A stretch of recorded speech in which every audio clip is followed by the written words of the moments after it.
Good afternoon, everybody, and welcome to the fourth webinar in the series as part of the Urban Tree Festival being hosted by CPRE London.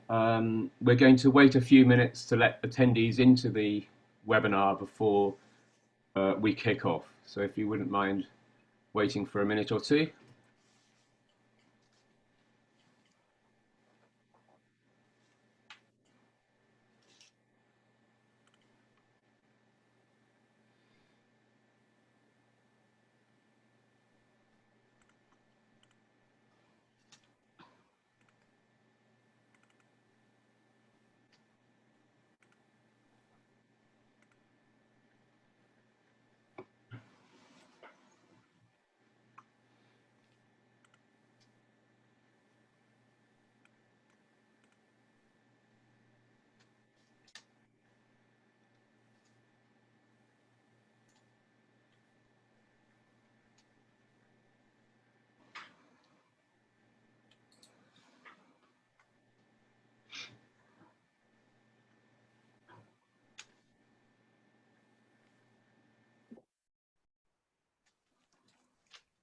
So I think we might be ready to start, everybody. Welcome again. We're delighted that you've joined us for this, what I hope is going to be a fascinating discussion about trees and the new urban ecology, a webinar that we're hosting along with the UCL Urban Lab.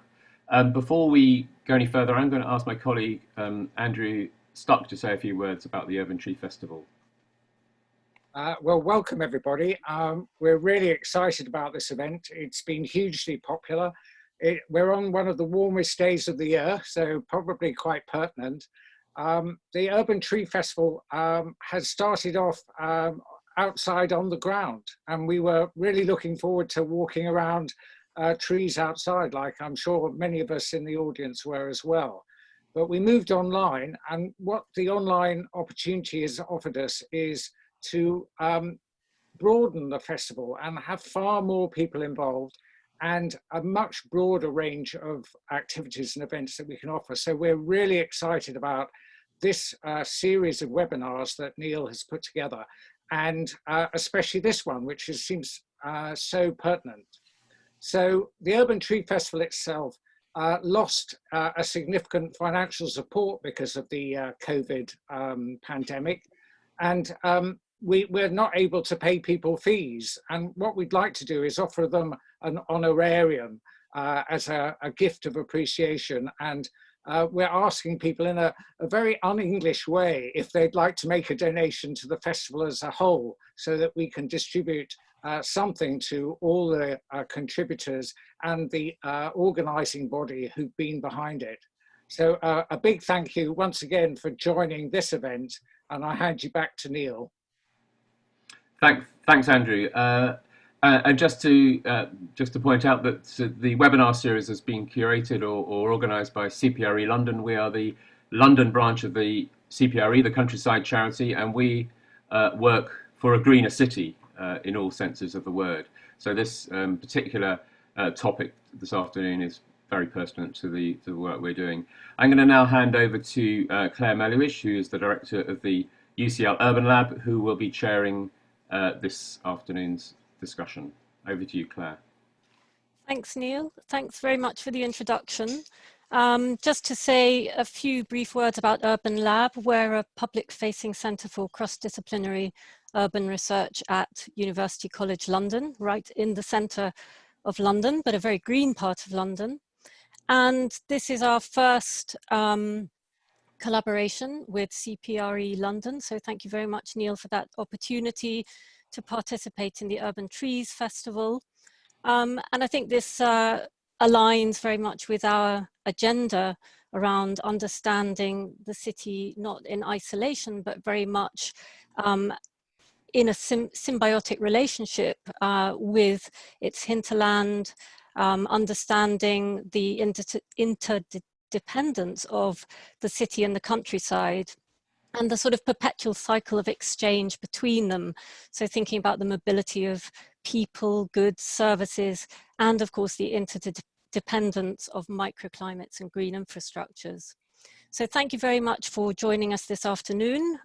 This is our my first experience of chairing a webinar. So again, it's a new experience.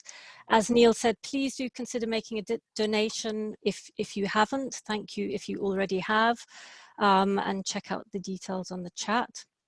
Just to recap, this is the 4th webinar in the series, and it's going to explore how we can live better with trees in the urban environment. And it's worth noting that in London we have 7 million trees, with a target of adding 2 million more trees by 2025. London, of course, and other big cities also suffers badly from atmospheric heating. I think we're going to experience that over the next few days, and poor air quality, rather better during the COVID pandemic.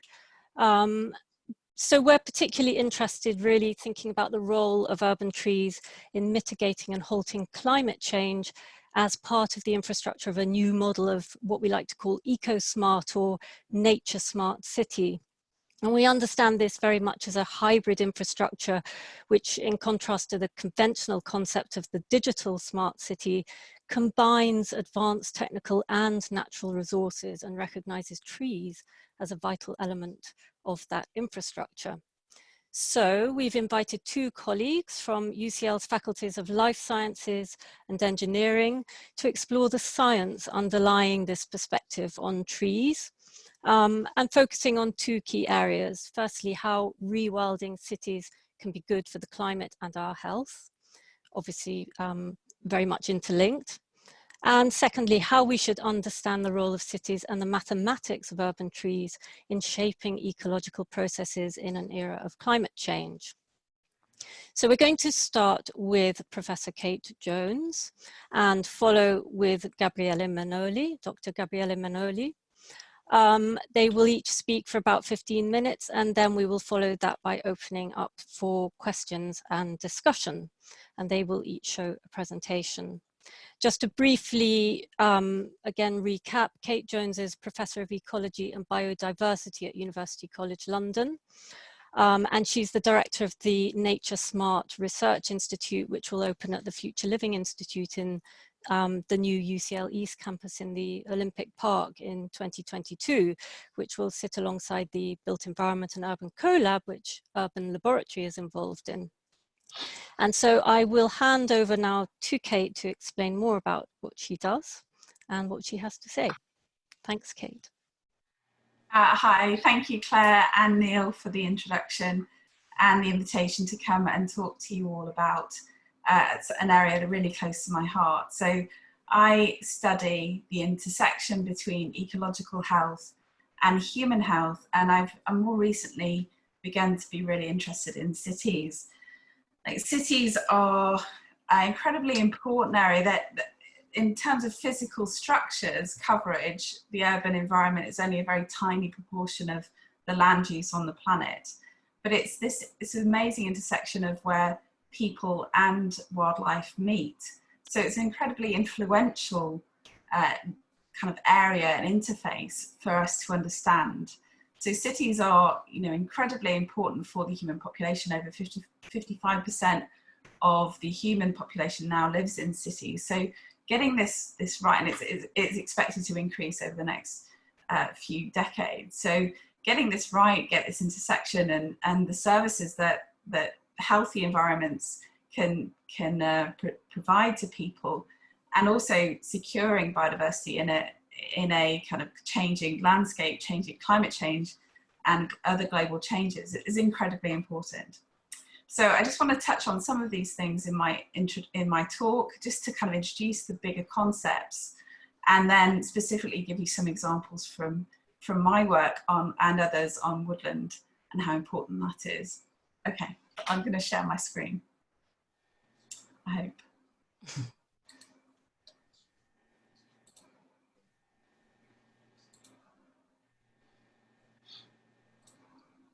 I think that's good. Is that good, everybody?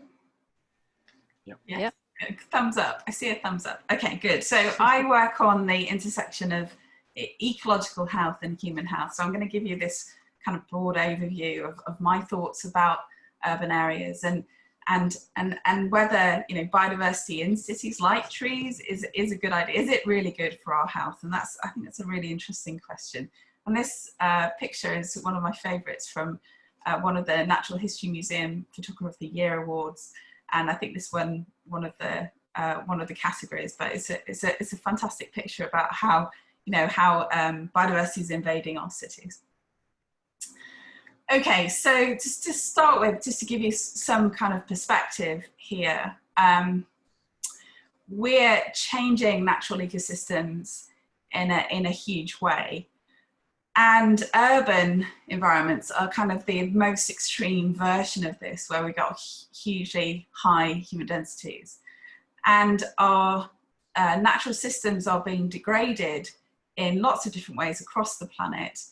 And changing the land use is one of the biggest drivers. So habitat loss, like changing it from natural ecosystem to where there are more people, or it's intensive agriculture, or a city, is one of the biggest drivers of species going extinct and populations declining. This is an image, I don't know whether you can see this, but where I'm pointing, this is from the Living Planet Index from WWF, who put these reports together every few years to understand what the state of the planet is and state of wild nature. And there, you know, we're causing huge declines in wildlife populations. And the point of this is that habitat degradation is one of the biggest drivers.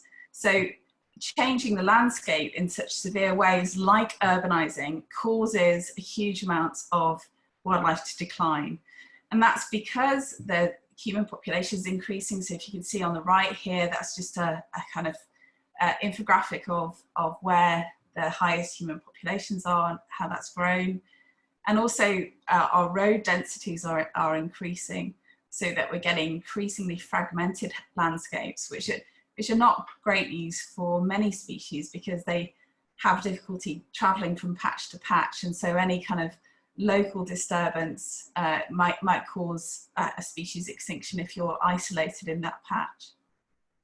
Also, there's other pollutants which are happening as we change these landscapes. You know, for example, artificial light, which I'll come on to just in a second, further on in the talk. So we're disrupting these natural ecosystems with our activities, and cities are a particular place where this is most apparent. Okay, so cities are, because they've got this high human density, they've got high fragmentation because of the road densities, and they've also got high pollution, artificial light, for example, and also noise pollution. They're really bad places for many species. And this is a graph at the top left-hand corner here of just a comparison across lots and lots and lots and lots of different studies all over the world. And Tim Newbold, the first author here, is at UCL in my faculty. And they looked at, across lots and lots of different studies, that looked at one kind of less degraded landscape to another more degraded landscape. They categorized it into what type of habitat it was, and then looked at how many species were present in each place. So they kind of did a matched pairs analysis across lots and lots and lots of different habitats. So this is basically showing that urban areas are incredibly species poor areas.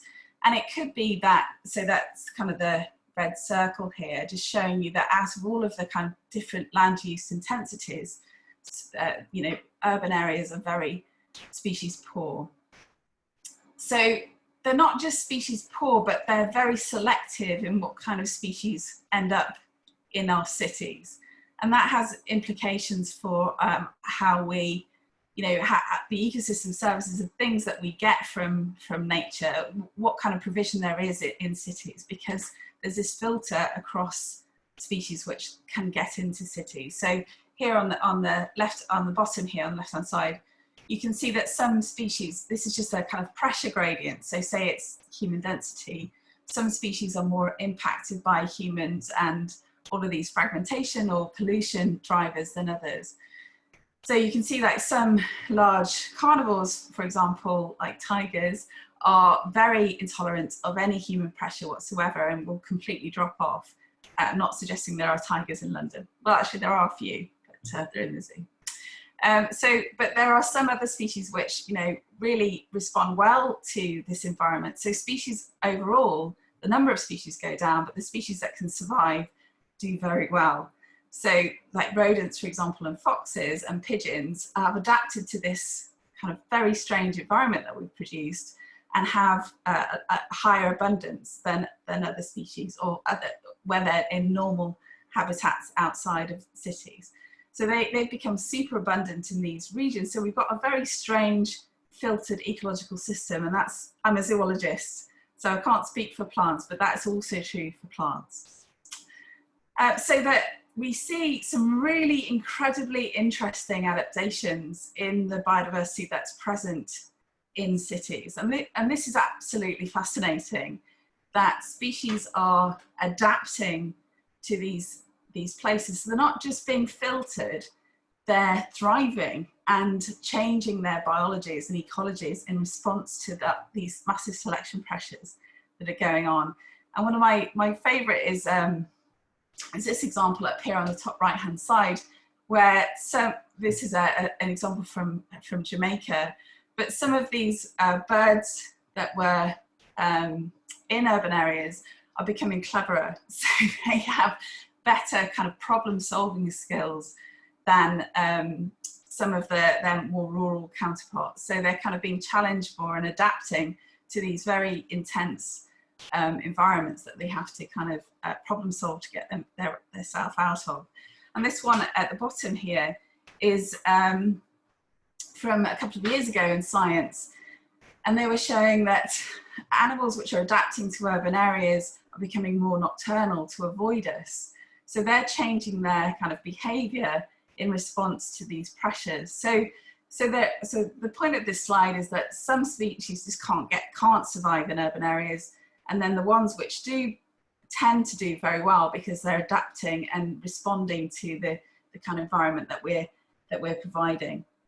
So I guess the question is, well, that's all very interesting, but like, does that actually matter to us? Does it matter that we've got these very, very novel and quite strange environments that we all find ourselves in terms of the biodiversity that's surrounding us?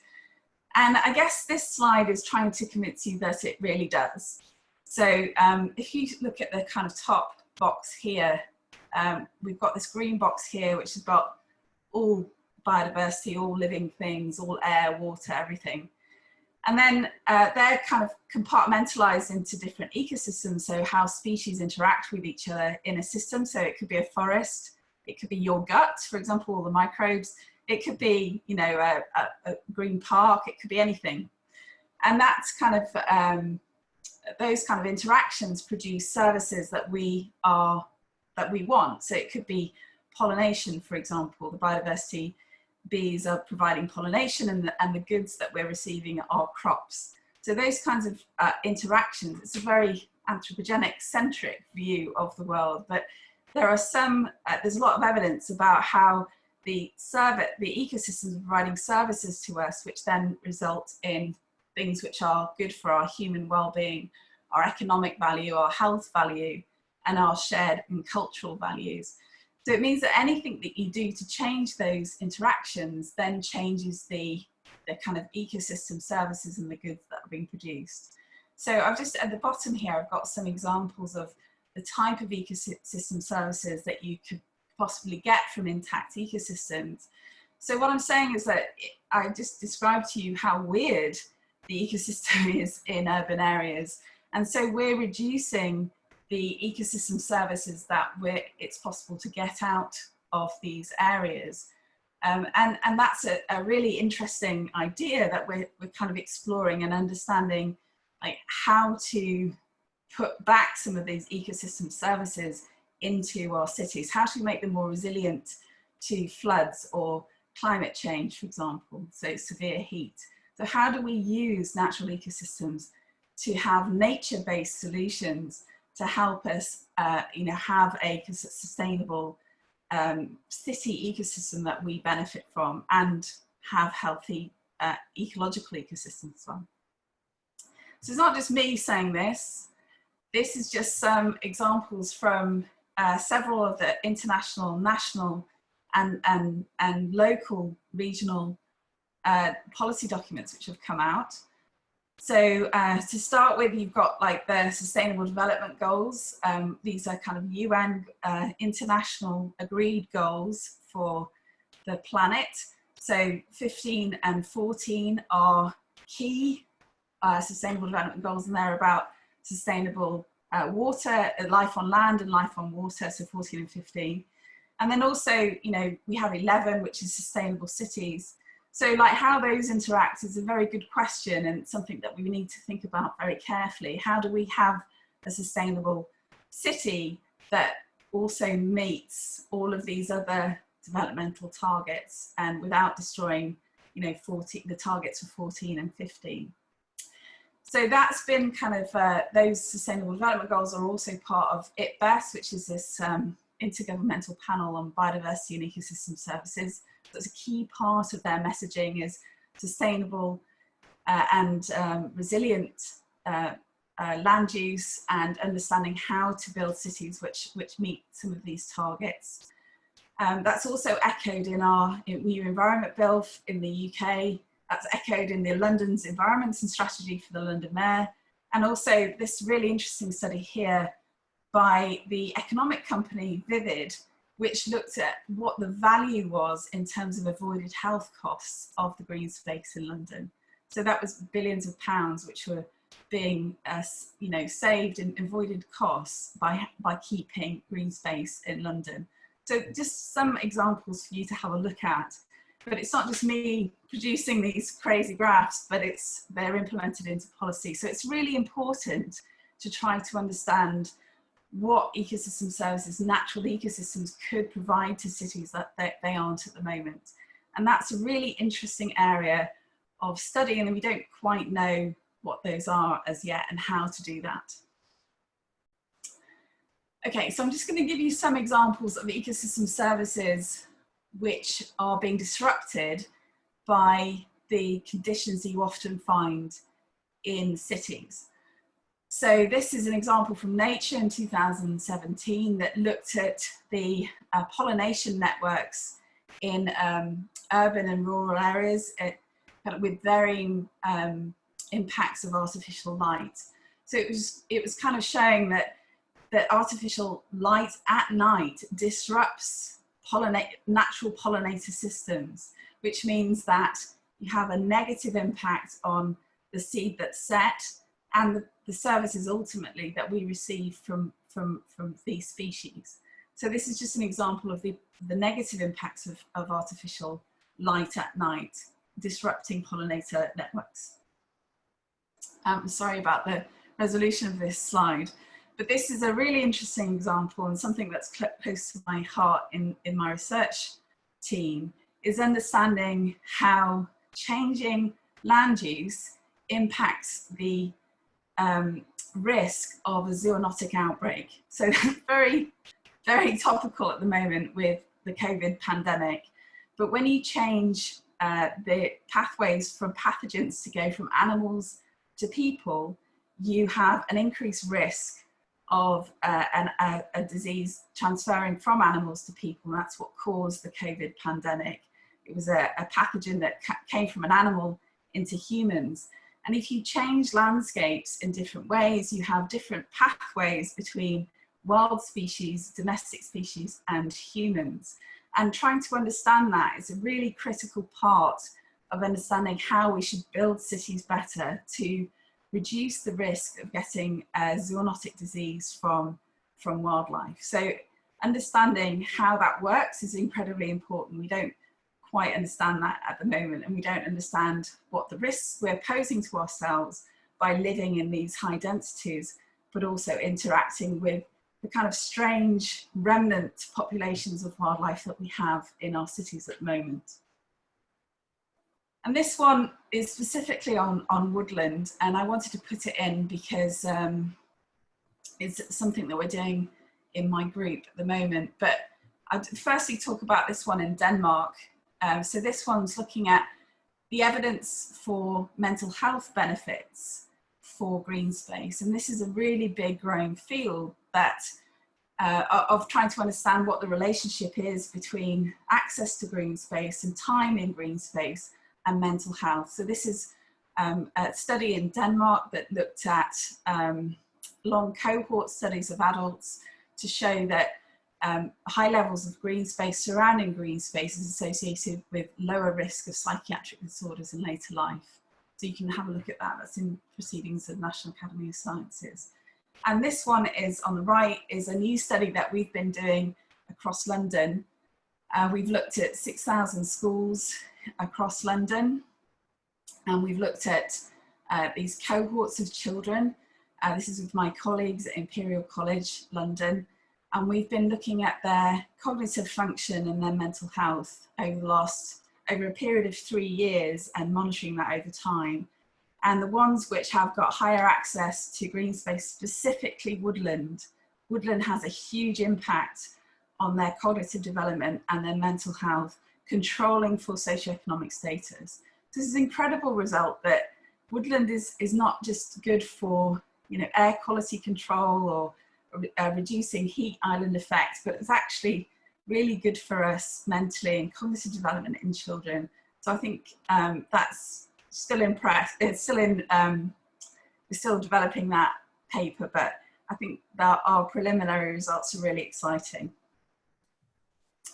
Okay, sorry to interrupt, just a minute or so more, thanks. Okay, so just to end then, I think we need a much better understanding of how these relationships work. I think we need to start to think about how to monitor these systems better, to understand what those consequences are, and just to hit on that kind of that nature smart idea. So we have a lot of stuff about having smarter cities and having more connected cities and cyber connected cities and understanding how to make those more efficient. But then environment is completely missed off those things. So this is a need for smarter cities. Environment is just is about water. But of course, the environment gives you so many more things. We need a much better and much more joined up understanding of how to build cities for people and for nature. Thanks.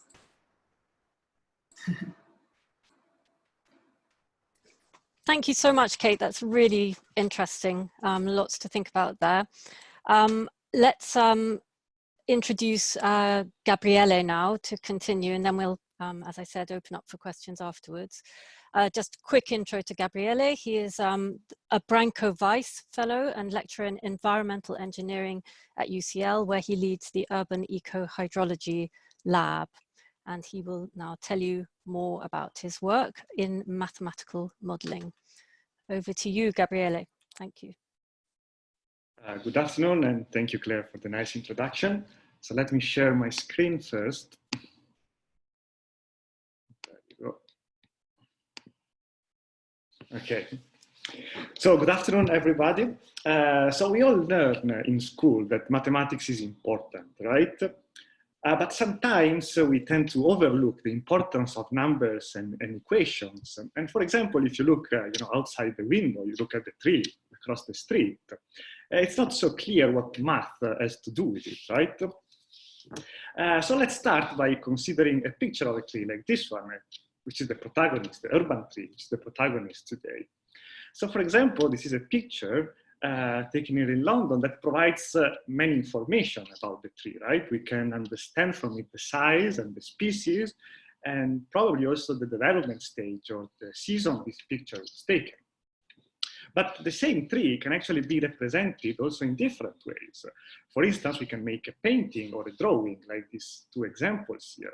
And depending on the details that we want to add or to remove, we can obtain different trade-offs between the reality and the complexity of the reality and the simplification of our representation, right? And I think that here a fantastic example is the series of trees painted by Piet Mondrian at the beginning of the 20th century. And you clearly see a transition from the figurative paintings of the beginning and then more abstract style. And you clearly see how reality and the details of reality slowly disappear, gradually disappear.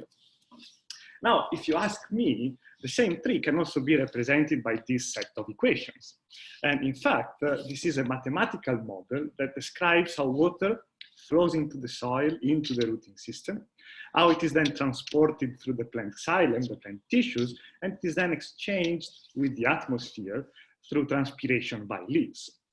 Now, also, as for painting, also a mathematical model is just a simplification of reality in a way, right? And depending on the question that you want to answer, you can develop either complex or more simple models that provide a detailed or coarse-grained representation of the phenomena, the natural phenomena, the physical phenomena that you are interested in. So, for example, we all know that trees have a cooling effect, right? And they can ameliorate the climate of our cities, especially during hot summer days. However, if you want to quantify this benefit at the street or neighborhood level, you need to solve water and energy budget equations for vegetation and the built surfaces, as illustrated by this conceptual model, where you see all the variables and the links represent the equations that you need to solve. Now, if you do so, you can simulate, for example, changes in air temperature induced by different levels of tree cover, as illustrated by the right panel here, where you see different color lines representing different tree covers in the street canyon. Now, these are simulation results for a residential neighborhood in Zurich during summertime, and it's clear that you can the trees can provide a cooling effect of up to 1 degree in the late afternoon hours, right?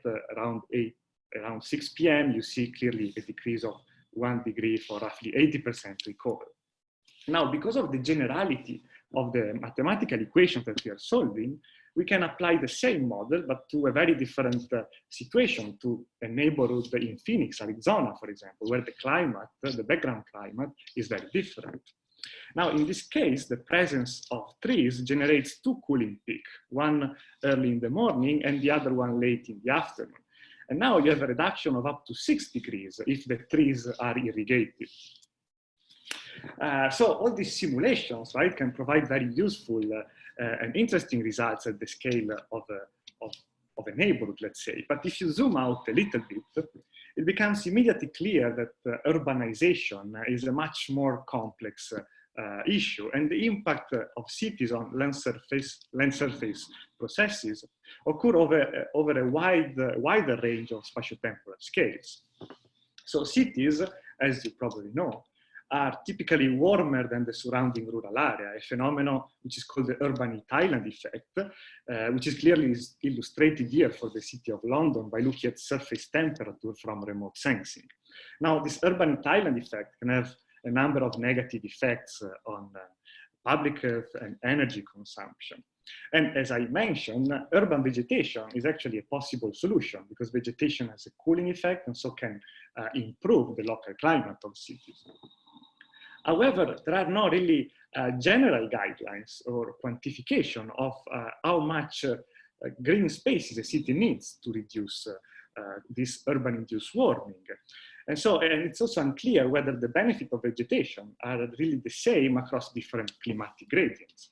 So in a sense, the question is, how much vegetation does a city like London need to reduce the urban heat island effect? And is the same amount of vegetation needed in cities with completely different climatic conditions, say Singapore, Phoenix, or Las Vegas?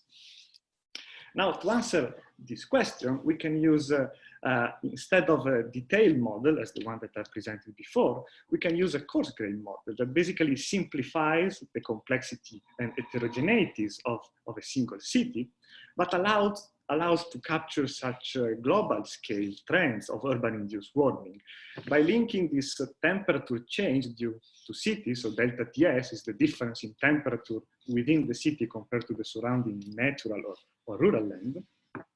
And we can link that to the climate, the characteristics of the background climate, to the size of the city, and to the amount of green spaces in your city. Now, this approach does not provide specific information or detailed information on a specific city or neighborhood on a particular hour or day. but it provides a general guidelines on a general understanding of surface urban heat islands at the global scale. Specifically, we can now quantify how the intensity of the heat island varies with mean annual precipitation, which is on the x-axis here, which is just a proxy for the geographic location of a city in a way. And on the y-axis, you see the amount of green spaces in a city. Now, the colors represent the intensity of the surface urban heat island, with red indicating a city which is much warmer than the surrounding, and blue indicating a city which is cooler, or what is called a oasis effect, which is the opposite of an urban island. Now, what we can immediately learn from this figure is that the ability of urban vegetation to reduce the surface urban heat island effect is not unique, but varies with background climatic conditions. So if you are in a dry climate, say a city like Phoenix, then a small amount of vegetation, like 20 or 30%, can actually have a significant cooling effect at the city scale. On the other hand, if you are in a hot and humid region, like the tropics, for example, where rainfall is abundant, then 50 or 60% green cover is still not enough to significantly reduce warming at the city scale. So cooling world cities is really a challenge that requires a portfolio of heat mitigation strategies like urban vegetation, but also increasing with circulation, albedo, or using innovative building materials. And I think it is interesting to note here that as early as 1925, Le Corbusier suggested that cities should be large parks with 85% of green surfaces. And I think this is interesting because basically with this number, you would ensure a complete reduction of urban heat island nearly everywhere. And, you know, almost 100 years later, these ideas keep inspiring architects, and I think, you know, a fantastic example is this smart forest city in Cancun, recently presented by the Boeri Studio.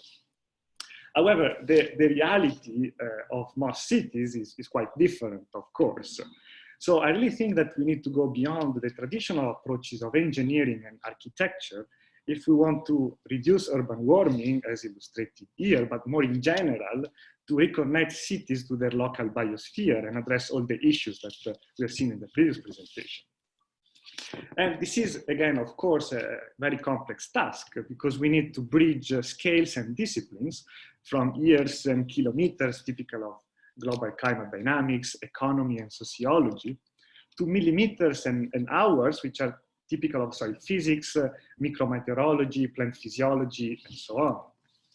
But this is precisely why we need to take advantage of mathematical tools and theoretical frameworks if we want to tackle all the complex interactions that occurs over such a wide range of spatial and temporal scales. So we have seen that you know, mathematical models can provide simple but general guidelines on a global or large scale, but we can also develop detailed models that gives useful information on urban climate and hydrology from the scale of buildings to neighborhood and regions. So the vision really here is to develop a sort of design loop where architecture and urban planning are combined with mathematical models, but also environmental and socioeconomic data, which now are becoming available at unprecedented resolution, to account for all the interdependencies between society, natural resources, and the built environment. However, as we have seen, right, the challenge is not just to bridge the gap between many disciplines, so from urban planning, physics, and ecology, but we also need to drive a unified action across all sectors of society to, in a sense, reconsider our set of values and practices and find a new balance with nature. So math is useful, of course, but it's not a silver bullet. And to frame it in mathematical terms, we could say that math is a necessary but not sufficient condition for shaping greener, healthier, and more sustainable socio-ecological systems. So thank you for the attention, and I'm now happy to answer any question you might have. Thank you so much, Gabriele. Another fantastic presentation. And I think both of these presentations are just so important you know, at a time when, you know, there are a lot of very heated and passionate discussions about trees, the loss of trees in cities, particularly in cases like the HS2 infrastructure works. It's so important to have this kind of scientific evidence at one's fingertips, if possible. And I think, you know, in the Urban Lab, that's what we're particularly interested in trying to do, to make sure that this very valuable academic research that's taking place in our institutions actually gets out there into the world and becomes useful to a whole range of different people involved in making decisions about our urban and other landscapes and so on. And I think both of these presentations have really underlined the fact that trees are not just trees, but they are part of very complex ecosystems, and that we really have to think about them in a holistic way within that context. I'm afraid a loud drill has now started outside my home, but hopefully that won't disturb things too much. I think what we want to do now is look at the questions that have come up in the Q&A, and we've got a few questions here. So I'm just going to go through them. How long have we got? We've got just about 20 minutes. So let's start at the top with Amanda Tug. I'm sorry, I don't know who you all are, but Amanda's question is whether there are examples of cities which have got it right or righter than perhaps London, maybe, or other cities around the UK. Kate, Gabriele, do you have any? Yeah, I mean, maybe I'll say a couple of things before handing over to Gabriele. Like you say, London is a bad example, but London has more green space than many other cities. And, you know, when it was established, when, you know, the great Victorian architects were designing London, you know, hundreds of years ago, the lungs of London were the green parks. And so, you know, in terms of London being a bad example, it's actually quite a good example in terms of how much green space we have access to.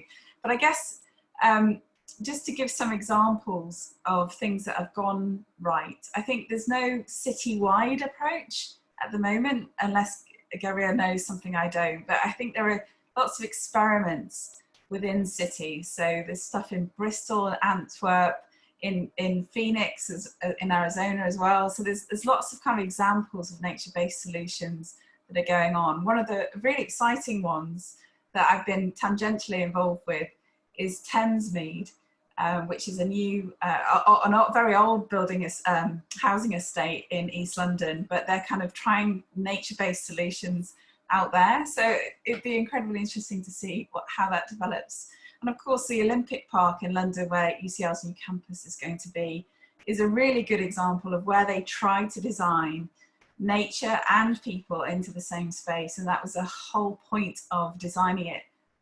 Like, you know, that's how the whole design came about, was to have people and nature in the same place.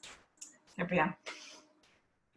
Yeah, I completely agree. I mean, first of all, London, I think it's a fantastic example, really, and it's one of the greenest, you know, cities. And there is also the environmental, this environmental plan of even increasing further by 2050 the amount of green space within the city. So, and again, as you know, Kate said, there are plenty of examples and experiments, I think, going on. I can mention Singapore, where they're also very interested in cooling down. So there is a project called Cooling Singapore, where really, because of the high heat there, they want to, they're experimenting with vegetation and other strategies how to improve climate. But, you know, we could mention many, many cities. I think the big, you know, the overarching goal or question is really how to get to a systemic change, where, you know, not just a single neighborhood is nice and green, but really urbanization in general is greener and more sustainable. And that's, I think, the big challenge, because you have to find a balance with the socioeconomic activities, with all the needs of, you know, human activities. So it's just not, sometimes they are overlapping and, you know, they're in contrast to a green space. Like if you have a park, you cannot have a road there. So, you know, that's the type of trade-off that you need to find. Thank you both. Let's move on to the second question. Mark Ashdown, he asks, has the panel had any experience of using the latest version of the biodiversity metric 2.0 with regard to urban trees, especially now that the latest model includes street trees? Thoughts? No? Maybe something to come back on after this seminar. Tom Parker and Audrey Gerber have both asked questions, and Emily Brickell, about relating to Kate's discussion of the value of woodland for children's well-being, particularly cognitive function. So why does woodland, as distinct from general green space, have such a positive impact? And is there an important distinction between natural nature and designed nature in this regard? Emily also asks, is there anything more that you can direct us to, Kate, about the study of the role of woodlands in this context? Thank you. Those are really good questions. I think the mechanistic links between green space or natural space and cognitive mental health are still being investigated. It's probably something to do with complex environments and focused and being more focused at having tasks at hand which are more complex in open environments instead of inside. One of the interesting parallels is the work on culture and well-being.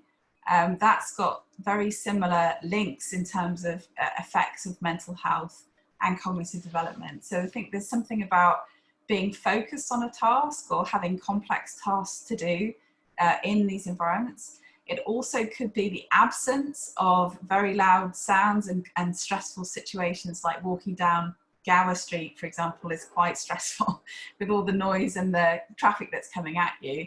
So it could be the absence of those things rather than just the presence. There's some other work on birdsong and natural sounds being good for mental health. So I think the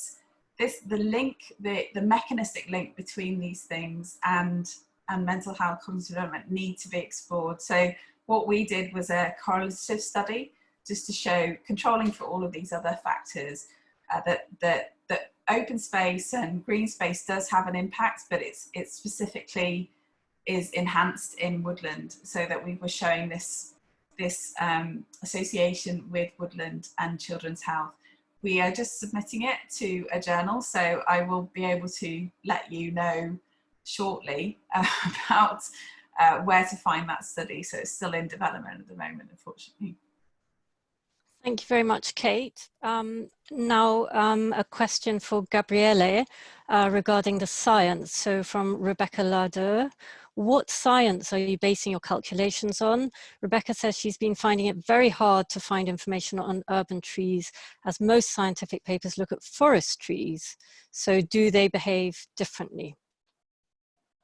Okay, thank you. This is a very interesting question. So the science behind the models that we developed, actually my background is in ecohydrology, which is really the study of trees and vegetation in natural ecosystem. Understand how natural vegetation exchanges water and energy with the atmosphere and the subsurface. And what we are basically doing is really bring this knowledge into the models that we use for cities. So the background functioning of vegetation is the same, but definitely cities change the microclimate. So there is a two-way interactions, in a sense, between vegetation and the city, because the climate, you have emissions, so CO2 concentrations, temperature are different in the cities, and this affects also the function of vegetation within a city. And so basically the background equations are the same, but of course the boundary conditions are different. And the models that we are developing, I think the research community is now working into, introducing this knowledge of plant physiology into the study of cities. And that's why it's an interesting area that is really quickly developing. I don't know if I answered the question, but yeah. Thank you. A question on, of course, very importantly, public participation and how to empower citizens in local communities. This is from Constance. So she's asking how we can all get more involved in local green initiatives to build a neighborhood where people and wildlife can thrive together. And that links to a question about, also from Constance, about place-based citizen science. How does it work, and how can we tackle data variance, as data are only collected by local people while resources are limited? Either of you. Gosh, I think those are really, really great questions. So I think the empowering citizens is about community building, and community building around a question that you want to answer. So there are loads and loads of local associations that are usually attached to the green space that's by you. So that would be a good start to get going with kind of local people that are interested in the same things that you are interested in. There's also the local plans, which you can comment on and have a part of designing. So I think it's about community building around a question. So it could be, we want to address the air pollution on our street. How does putting more biodiversity on that street help with air pollution? So you could design your own experiment about monitoring the air quality and understanding the impacts of that. So I think it's about community building and understanding what the local issues are, and then designing an experiment to do that. How does the citizen science data help you do that? I think there are lots and lots of, I've been doing this for many years now. So I think you have to be careful in how you design a citizen science survey to make sure that it's standardized, but you can compare.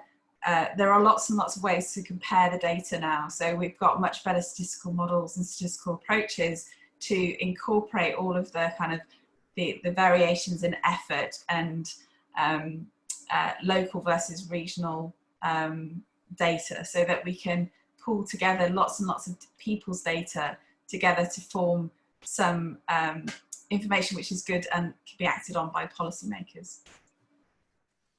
Gabriele, do you have anything to add about the sort of combination of quantitative and qualitative data, perhaps?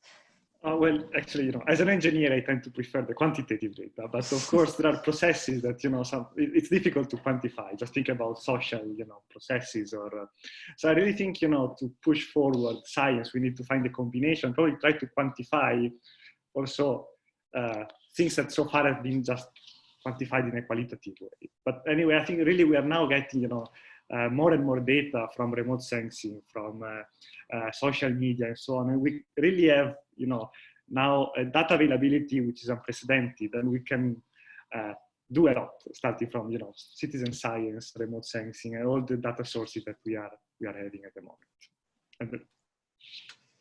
Yes, thank you, Gabriele. And just to add from my side, again, coming back to the point that I think it's so important to arm citizens with as much data as possible. It's always incredibly valuable in these very sort of contested processes, and also to draw attention to the process that the London Plan has been through. So a very extensive consultative process, which has resulted in a draft, which has a whole section devoted to London's living spaces and places, covering trees and woodlands. So there are these platforms in which we can all get involved if we are aware of them and motivated to do so. Just a couple more questions. Constance had another, but I think I'll have to move on to also Bryony Cecil asked about London as an example of a city that has got it right, with it now being stated as designated as the first national park city. I think we've talked a bit about London already as a model, so we probably won't dwell on that right now, but very interesting question. Nikos Akritidis asks about the importance of cross-city comparative research in the context of greening cities and enhancing their ability to host biodiversity. Personally, I'm very interested in cross-city comparative research, but again, any quick thoughts from Gabriele or Kate on that? Yeah, maybe I can comment on that. Actually, also beyond biodiversity, I think it's really important, to compare cities, but also, this comparison can be tricky, you know, from a climatic point of view. You know, different background climatic conditions can really generate, you know, differences among cities. So it's important not to extrapolate results from, you know, a city in Phoenix where vegetation can have an effect to a city in a completely different climatic condition where, you know, the same species or the same amount of vegetation will not have the same effect. So that's why I think cross cities comparison is really important. It's important to have a mechanistic understanding of why things are happening so that you can actually transfer the results in a proper way. Okay, just one last question, I'm afraid. We've only got time for that, from Jamie asking about policy. So I think this is quite important. Do you think that current policy goes far enough to promote greening, or can policy and application of policy be strengthened? Is there policy incentive to retrofit green space within the current urban environment? What are your perspectives on that? Is it doing enough? I'm not a policy expert, but I would say that in London, we are getting there in terms of having an environmental strategy and some new legislation around the expectations for how much of new builds are covered in green. So I would say that there is definitely more incentive, but I think I'd just like to end on that there isn't enough data to have a really robust response in terms of the science. So I think we need to work a lot more on those links between ecosystems and ecosystem services in urban areas. I think Neil had a point. Unless Gabriele wanted to come in first. Okay. Go ahead, yeah, well, thank you, Kate, and thank you, Gabriele, and thank you, Claire, for managing a very interesting discussion, and thank you all in the audience for your really interesting questions. Just to repeat, the session is being recorded, and a link will be available for you to refer back to if you need to, and we'll endeavour to ensure that your questions are responded to as well, those that haven't been responded to in this session. I just wanted to say a few words about CPRE London's perspective here. As I said in the introduction, we're a campaigning charity working for a greener city, trying to promote the idea of London's countryside and to get the best bits of our wonderful countryside in England back into the city, its tranquility, its nature, and its beauty. And I think, as both Kate and Kate have said in particular, London is a good example, and I would like to say that we owe a huge gratitude to the Victorians involved particularly in the Metropolitan Board of Works, who were responsible for helping to govern London back in the 19th century, for safeguarding such a vast area of beautiful common land across London for the benefit of future generations. And it's that green space in particular, as well as the Victorian parks that were established around about the same time, that I think we are all becoming today, especially, to value so much more than we have in the past. I can't let the opportunity pass either to say a few words about the Olympic Park, because that's where I have the privilege of living at the moment. Absolutely a wonderful job of redesigning a landscape and providing the opportunity for people to discover the valley of the River Lee and to understand how we can engineer landscapes in order to help manage flood and climate change impacts.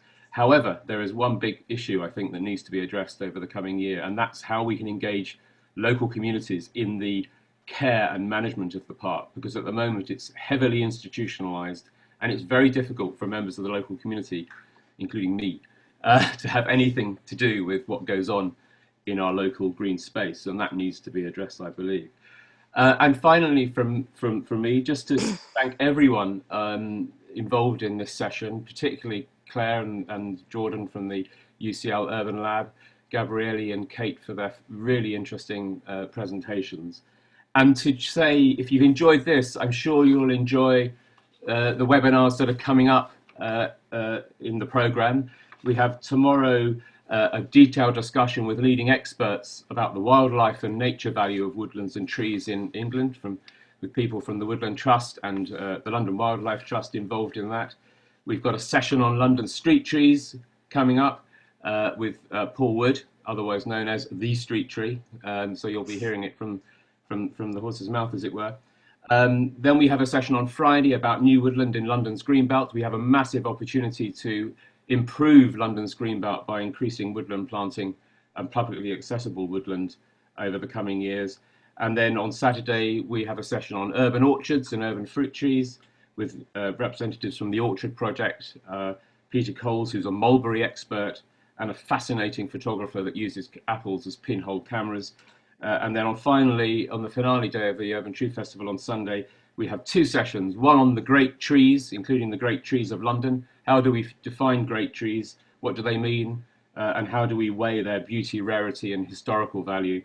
And then finally, we have a session on living with trees, which actually, I should have said, is actually being rescheduled to Saturday afternoon, having been suffered from the Zoom crashing dilemma that affected so many people on Sunday.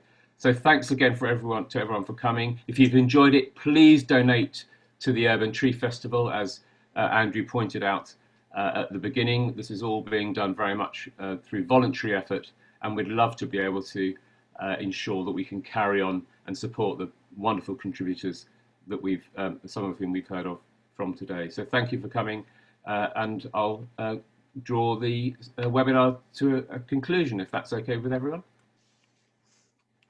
Thank you very much. Thank you. Thanks. Bye.